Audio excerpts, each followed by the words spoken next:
新北市政府拍算要伫淡海的公厕自然公园来起大楼，设派出所甲消防分队。也毋过有在地民众是认为讲无应该选伫这个地点，嘛成立自救会，因今仔早起嘛去新北市政府登情。市长，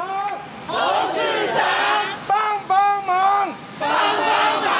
救公旗！希望新北市长斗相共，几十位民众是去到新北市政府来登情，希望淡海新市镇的景小强固大楼选地址卖选伫当地的公厕自然公园。这边是淡海路跟滨海路的交口，这是未来的主干道，然后中间再穿插轻轨双汇流的位置，所以这边的交通非常的可怕。20台车里面1台车擦撞到轻轨，整个交通瘫痪，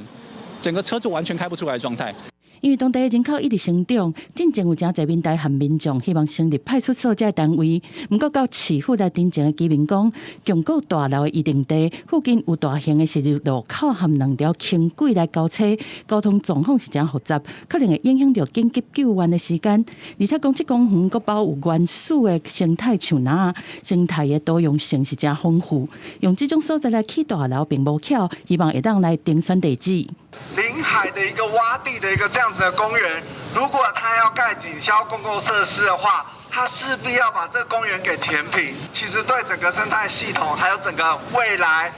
气候变迁的防灾，这个水的资源的这个蓄洪的功能，都会大受到影响哦。陈情的事项我们已经收到了，我们会带回去给长官我们共同研议，我们会尊重这样子的一个议题。